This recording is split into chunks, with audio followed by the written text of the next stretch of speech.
Programmation neuro-linguistique. Alors vu comme ça fait un petit peu langage d'ordinateur, et à quelque chose près, c'est un petit peu la même chose.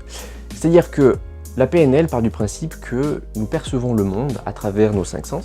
Basé sur ces perceptions, nous allons nous faire une représentation interne, ce que l'on va appeler une carte. Et basé sur cette carte, nous allons évoluer dans le monde par rapport à la propre image, toute l'idée que nous faisons, toute l'histoire que l'on se raconte à propos du monde. Et donc toute cette histoire que l'on se raconte va influencer nos choix, nos comportements, les mots qu'on va utiliser, les peurs, les freins, les choses qui nous empêchent d'avancer dans la vie, toutes nos croyances, toutes les limites qu'on s'impose de manière plus ou moins consciente. Et le jeu avec la PNL, c'est d'amener la personne à réexplorer son monde intérieur, à la repousser un petit peu dans ses retranchements, pour qu'elle puisse appréhender une nouvelle manière de considérer la situation. Quand j'étais plus jeune, j'ai un ami qui me disait tout le temps, quand tu es confronté à une difficulté et que tu trouves pas de solution, fais 2 pas en arrière, 1 pas de côté et tu verras la situation différemment. La PNL, c'est ça.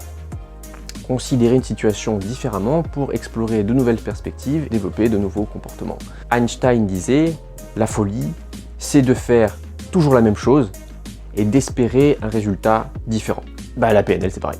Si on veut obtenir un comportement différent, si on veut développer de nouvelles habitudes, des nouvelles croyances, des nouvelles capacités, des nouvelles compétences, des nouveaux savoir-faire, à un moment donné, il va falloir changer quelque chose dans l'équation. Si ce que vous faites ne marche pas, faites n'importe quoi d'autre. Le n'importe quoi d'autre, c'est vraiment à prendre au sens propre du terme. Ce qui est important, c'est tout ce qui peut découler de cette expérience-là. La compréhension qu'on peut en avoir, le sens qu'on peut y donner, les croyances nouvelles qui peuvent émerger de tout ça, aidantes ou limitantes, mais de faire quelque chose qui sorte en fait du cadre de la situation dans laquelle on est coincé.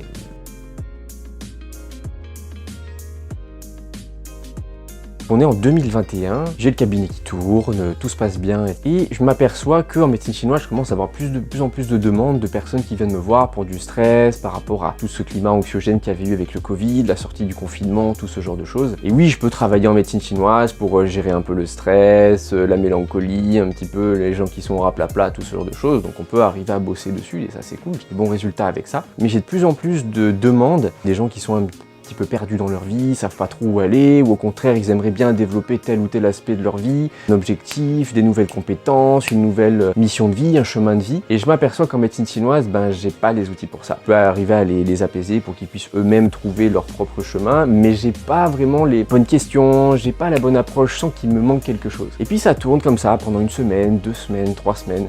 Je médite le soir, et là j'ai le mot PNL qui me vient. PNL le soir pendant une méditation. Je comprends pas trop ce que c'est, je me rappelle pas avoir déjà lu ou entendu ce mot-là déjà auparavant. Qu'à cela ne tienne, je vais sur Google, je shoot PNL, qui je vois apparaître? Tony Robbins. C'est vrai que j'avais lu beaucoup de ses bouquins et j'ai regardé pas mal de ses conférences, etc. en anglais, mais j'avais jamais vraiment fait le lien que c'était de la PNL, donc en anglais c'était NLP. Ça me tiltait pas en fait à ce moment-là. Je regarde ce qu'il fait, je me dis non, c'est pas vrai. Donc ce que Tony Robbins fait, s'il le fait, c'est qu'il y a une technique derrière. Il y a une stratégie. S'il y a une technique, s'il y a une stratégie, c'est-à-dire que c'est quelque chose que moi aussi je peux apprendre. Donc là, ça a été fou. Enfin bon, c'était le moment ou jamais de regarder tout ça. Je fais des recherches et j'arrive sur une école, formation évolution synergie à Avignon. J'appelle le secrétariat, me propose de venir passer l'après-midi pour pouvoir voir un petit peu comment se passent les cours, voir à quoi ça ressemble, voir si je sens bien l'endroit, etc. Ça match tout de suite. Je demande si c'est possible de faire une formation, que ce soit à la fois en PNL, en hypnose, en thérapie brève. Plus après, il y a les troubles du comportement alimentaire qui vont arriver, toute la partie sexothérapie aussi. Je signe direct. C'est là que j'ai rencontré justement l'hypnose. À ce moment-là, je savais pas vraiment ce que c'était. C'est quelque chose qui me parlait de loin et j'ai fait exprès de ne pas lire ou quoi que ce soit avant parce que je voulais arriver tout propre, tout frais pour les sessions, de manière à avoir un vase vide pour être rempli de toutes ces connaissances-là.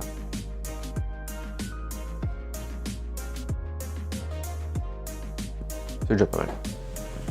Einstein disait, si vous faites toujours la même chose et que vous espérez... non, c'est pas ça qu'il disait. Il disait... Qu'est-ce qu'il disait? Ah oui, la folie, c'est de faire la même chose... Voilà. Je sais pas pourquoi je fais ça, mais c'est pas grave.